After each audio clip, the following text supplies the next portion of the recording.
Avenir Sport, vendredi 15 mars, mesdames et messieurs, nous sommes à 1 jour de la 6e et dernière journée des éliminatoires de la phase de groupe de la Ligue des Champions et la République démocratique du Congo avec ses deux clubs.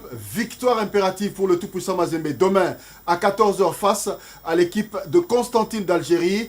Il lancera de même pour 20 clubs qui jouera à 17 h heure de Tanzanie face à l'équipe de Simba. En cas de défaite, nos deux représentants seront donc d'office éliminés de la compétition. On va parler également des Léopards de la République démocratique du Congo qui, eux, vont devoir jouer la 6e et dernière journée de la phase des éliminatoires de la CAN Égypte 2019. En cas de défaite, il en sera de même pour les Léopards de la République démocratique du Congo. Florent Ibenge a fait appel aux doyens pour arriver à remporter ce match. Junior Kiakou, bonjour, bienvenue. Bonjour, merci pour l'accueil. Exactement, donc je pense que je vais aller avec la philosophie du coach de Constantine. Il a dit lors de la conférence de presse qu'en allant à Lubumbashi, en République démocratique du Congo, le score qui pouvait s'attendre, c'était faire un match nul. Ce serait déjà quelque chose de très bien. En cas de défaite, il faudrait, alors que de l'autre côté, qu'il y ait un score lourd pour pouvoir les éliminer, scénario qu'il élimine. Donc c'est-à-dire déjà qu'ils viennent avec l'esprit de faire match nul, ou au pire de gagner. Mais on sait tous que gagner à Mazembe, c'est quelque chose de très compliqué parce que Mazembe, lorsque Mazembe joue dans son stade, c'est quelque chose je dirais, qui enflamme un peu le stade et qui pousse un peu les joueurs à donner plus, c'est-à-dire 200% sur le terrain. Donc il faut déjà garder ça à l'esprit, que l'équipe de Constantine viendra avec cet entraîneur qui aime jouer en 4-3-3 défensif. Donc c'est-à-dire que ce sera un bloc béton qu'ils vont afficher du côté de Kamalondo. Ensuite il faudra du côté du tout-puissant Mazembe faire l'exploit qui est facilement faisable. Junior Kiakou, Mazembe, quelle philosophie vous voyez pour ce match, pour venir à bout de cette formation de Constantine, qui n'est pas la moindre, on le dira, parce qu'elle est première dans ce groupe? Je pense que Mazembe doit faire du tout-puissant Mazembe, c'est-à-dire jouer relax, garder la tête sur les épaules et faire comme ils savent le faire. Mazembe, c'est du style typique qu'au match aller, ils ont joué en 4-2-3-1. Et comme il a dit, l'équipe de Constantine avait joué en 4-1-4-1, c'est-à-dire pour essayer de contrecarrer un peu les offensives de Mazembe, dont notamment les trésors Poutou qu'il faut arriver à museler à un certain moment. Donc je pense que ce sera un peu la même tactique que l'équipe de Constantine va essayer de reproduire à Kamalondo. Et Mazembe, comme je dis, il y a l'expérience, il y a le talent et la finition sera là. Donc je pense que ce sera un match où le public doit venir nombreux parce que Mazembe va regarder... Et surtout de la patience, comme Richard a dit tout à l'heure. Exactement, parce que ces équipes maghrébiennes, remarquez que lorsqu'elles jouent à l'extérieur, elles ont beaucoup tendance à garder les cages. Oui. Donc elles se découvrent pas, je dirais, facilement dans ce genre de match lorsqu'elles jouent à l'extérieur, contrairement lorsqu'elles jouent à l'intérieur du pays. Donc je dirais qu'il faut beaucoup de patience, mais à un certain moment, ça va craquer. Vous y croyez? Junior Kiakou, on connaît les deux équipes, on les a vues évoluer.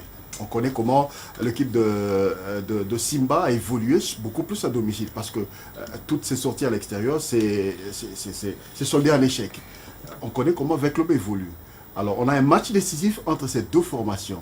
La configuration pour vous, elle sera comment pour ce match-là? Je pense que je vais d'abord commencer par le paradoxe de cette équipe de Simba, c'est-à-dire qu'elle se ramasse des raclés à l'extérieur. Lorsqu'elle joue à l'extérieur, on a vu 5-0 ici, 5-0 contre Al-Ali, et on a vu la défaite aussi du côté de Saoura.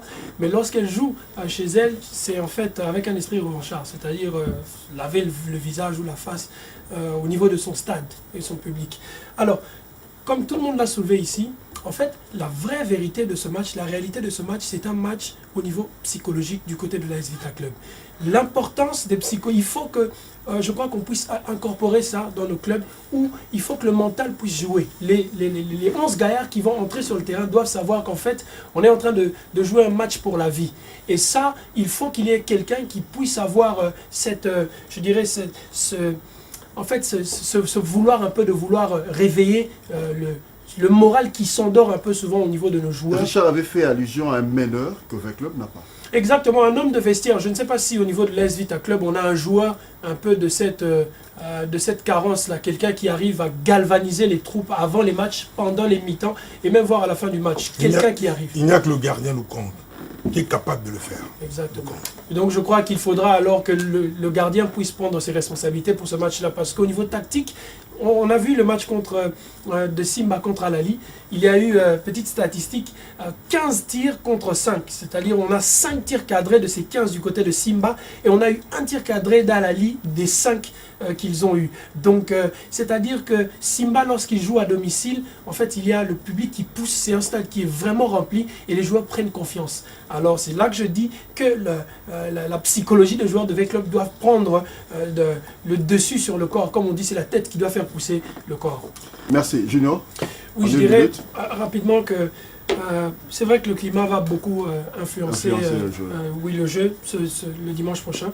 Mais au milieu de terrain, moi je suis par contre content de voir le retour de Bopé qui fait partie maintenant de ce groupe, mais aussi l'apport de Chancel. Non, pardon, très vite, je signale que lors du dernier match du Standard, Bopé sortit à la 31e minute. Exactement. Parce qu'il était blessé. Je ne sais pas s'il va venir. Oui, Il faut le souligner. Exactement. Donc la plaque tournante, je dirais, au niveau du milieu de terrain, va se reposer sur Chancel Mbemba, qui a beaucoup d'expérience et qui... Mais qui ne joue pas. Oui, il participe quand même au match des équipes réserves. Jacques Magoma est de retour dans cette équipe. Oui, mais Jacques Magoma n'a pas, je dirais, le même rôle que Chancel Mbemba, et surtout lorsqu'il faut seconder la défense. Ouais. Et donc, au niveau de l'attaque, le retour de Mbokani est quelque chose de très positif. Maintenant, faire jouer Mbokani, qui est un attaquant qui aime bien jouer en pivot avec Bakambu, qui joue dans la profondeur, c'est quand même risqué, je dirais. Ouais, mais ils doivent être, s'ils sont complémentaires, ça nous fera du bien. Attention, il faut qu'ils soient confinés. les 15 dernières minutes, Exactement. je finis, les 15 dernières minutes contre le Maroc, avec Mbokani et Bakambu sur le terrain.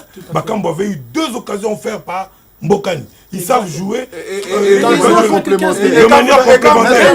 Non, je dis oui, mais s'il vous plaît, en 15 minutes, donc on laisse 30 secondes à mettre. Mais merci, on va dire merci à Maître Alain Makengo d'avoir été là, à Junior Kiakou, à Richard Ilunga, à Jean-Ri Commandé. Merci à Jules Tolansa, à Dorcas Lubo, à Michael Chioyo, également à Benjamin Luele. On ne va pas oublier Sylvain Toubadiaï qui était là aujourd'hui. En train d'observer les choses. On se retrouve la semaine prochaine à la même heure et sur la même chaîne. Au revoir.